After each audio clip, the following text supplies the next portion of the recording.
सभे मगहिया भाई बहन के भुलेटन काका के राम राम। आथिन मगहिया खबर में सुनते देश दुनिया के खबर। बट सावित्री पूजा आज है। पति के लम्हर उमर लेल आज व्रत कर रहलन है सुहागिन। जमियत उलमा ए हिंद के समान नागरिक संहिता स्वीकार न है। बीजेपी राज्यसभा लेल 16 उम्मीदवार के नाम घोषित कर दिलक। जदयू केंद्रीय मंत्री RCP सिंह के जगह पर राज्यसभा के टिकट झारखंड के पूर्व अध्यक्ष खीरू महतो के दिलक है। किसान समृद्धि योजना के 11वीं किस्त आज जारी कैल जाए। देश में जुलाई अगस्त महीना में फिर से देशवासी के झेले पड़ सका है बिजली के संकट। 1 जून के मुख्यमंत्री नीतीश कुमार के अध्यक्षता में जातीय जनगणना के लेके करावल जाए बैठक, जगह में सभे दल के न्योतल गेल है। पंजाबी गायक और कांग्रेस के नेता सिद्धू मूसेवाल के गोली मार के हत्या कर देवल गए।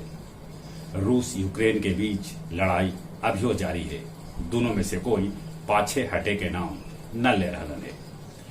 ब्रिटेन में अब हफ्ता में खाली 4 दिन काम करे पड़त, बाकी दिन लोग करतन आराम। भारत बांग्लादेश के बीच 2 बछर से बंद रेलगाड़ी आज से फिर से बहाल हो जाए। नेपाल के तारा एयरलाइंस के विमान दुर्घटनाग्रस्त हो गए। विमान में 22 आदमी सवार हलन। बम लेके भारत आ रहल पाकिस्तानी ड्रोन के सुरक्षा बल सभे मार गिरौलन। मानपुर बस स्टैंड के नाम पर होयल फायरिंग, 8 राउंड चलल गोली। बोधगया में अफीम के साथे 3 गो तस्कर के गिरफ्तार करल गए। इमामगंज के पचमठ प्राण चक में मनावल गेल बुद्ध पहाड़ी महोत्सव। मगही के कबीर राम पुकार सिंह राठौर के गांव मिर्जापुर में उनकर याद में एगो कवि गोष्ठी के आयोजन कैल गेल, जेकर संचालन कमला बाबू कैलन। दर्जन भर से ऊपर कवि राठौर जी के दिलन काव्यांजलि। प्रधानमंत्री नरेंद्र मोदी 31 मई के माने कल गयावासी से करतन बातचीत। अब कुछ खेल के समाचार। IPL के फाइनल में गुजरात टाइटंस राजस्थान रॉयल्स के 7 विकेट से हरा दिलक। विजेता टीम के 20 करोड़ रुपया त उप विजेता के भेटायल 13 करोड़ रुपया।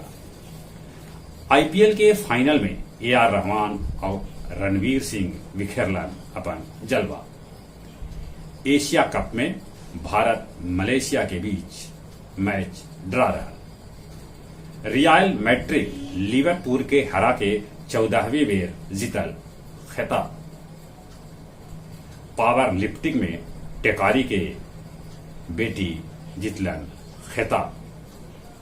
जहां तक मौसम के सवाल है, केरल में 3 दिन पहले ही मानसून दस्तक दे दिलक है। बिहार में भी जहां तहां प्री मानसून के पानी बरसे से मौसम सुहाना हो गया है। मौसम विभाग ऐसा सूचना दिलका है कि बिहार में भी मानसून समय से पहले दस्तक दे देता।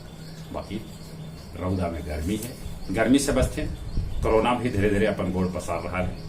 कोरोना से बचे ले मुंह होना पर मास्क लगाते। चलित अपने सभी के एक बेर फिर से भुलेटन काका के राम राम।